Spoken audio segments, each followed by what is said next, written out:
বৰ্তমান আছে, যাৰ কাৰণে প্ৰশাসনে তেওঁলোকৰ তৎপৰতাত জনসাধাৰণত অহা যোৱাত বাধা দি দিছে আৰু সম্পূৰ্ণৰূপে বন্ধ কৰি দিছে। কাৰণ যিকোনো সময়ত অঘটন হ'ব পাৰে, সেইকাৰণে এইটো তেখেতসকলে বন্ধ কৰি দিছে। চাওক, সম্পূৰ্ণৰূপে ক্ল'জড বোৰ্ড মাৰি দিছে ইয়াতে, যে দলংখনৰ ওপৰেদি কোনো মানুহ বা যান জঁট হ'ব নোৱাৰিব, যাতে কোনো মানুহ উঠিব নোৱাৰে বা যাব নোৱাৰে, তেখেতসকলক বন্ধ কৰি দিয়া হৈছে। দলংৰ ওচৰৰ যিবোৰ দৃশ্য আছে মই আপোনালোকক দেখুৱাই আছোঁ। বৰ্তমান দলংখন সম্পূৰ্ণৰূপে প্ৰশাসনে বন্ধ কৰি দিছে, যাতে ইয়াৰ ওপৰেদি কোনো ধৰণৰ মানুহ তথা যান বাহন অহা যোৱা কৰিব নোৱাৰে। কাৰণ যিকোনো সময়তে যিকোনো মোমেণ্টতে দলংখন খহি যোৱাৰ তেখেতসকলে আকাংক্ষা কৰিছে, যাৰ কাৰণে এইটো সম্পূৰ্ণৰূপে বৰ্তমান বন্ধ কৰি দিছে। মই পানীৰ যিটো সোঁত, পানীৰ যিবোৰ স্পীড বৰ্তমান ইয়াত উপস্থাপন হৈ আছে, বৰ্তমান চলি আছে, এটি আপোনালোকক দেখুৱাবলৈ মই যত্ন কৰিম। এয়া হৈছে ডবগা নৈৰ দৃশ্য, আপোনালোকে চাই আছে।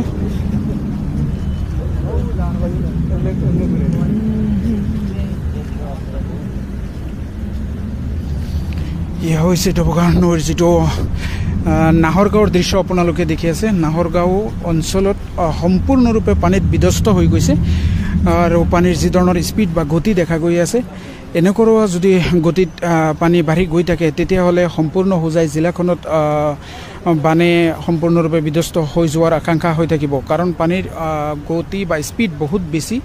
ইয়াৰ চাক দূৰণিত দেখা গৈ আছে, কেমেৰাত ইমানলৈকে কভাৰ নহয়, খালী চকুৰে যিমানখিনি দেখা যায় দেখা গৈ আছে। পানীৰ গড়ত গড় সম্পূৰ্ণৰূপে প্ৰায় ডুবো অৱস্থাত আছে আৰু 2-3খন ঘৰ এনেকুৱাতো চালৰ ওপৰেদি পানী গৈ আছে, এনেকুৱা এটা কণ্ডিশ্যন হৈছে সম্পূৰ্ণৰূপে। আৰু যিখন দলং আছে পুৰণি দলং, এই দলংখন কিন্তু সম্পূৰ্ণৰূপে প্ৰশাসনে বন্ধ কৰি দিছে বৰ্তমান।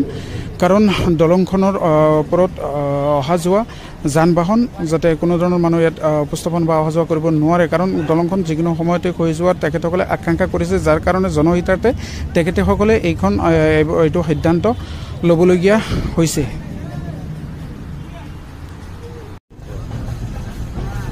এতিয়া দেখি আছে দলং যিখন আছে আমাৰ ডবগাত, মেইন পুৰণা দলং যিখন আছে, সেইখন কিন্তু সম্পূৰ্ণৰূপে বন্ধ কৰি দিয়া হৈছে, ক্ল'জ কৰি দিছে। কাৰণ এইখন দলং যিকোনো সময়তে কিন্তু খহি পৰিব পাৰে বা ভাঙি যাব পাৰে, সেই আকাংক্ষাত কিন্তু তেখেতসকলে বন্ধ কৰি দিছে দলংখন।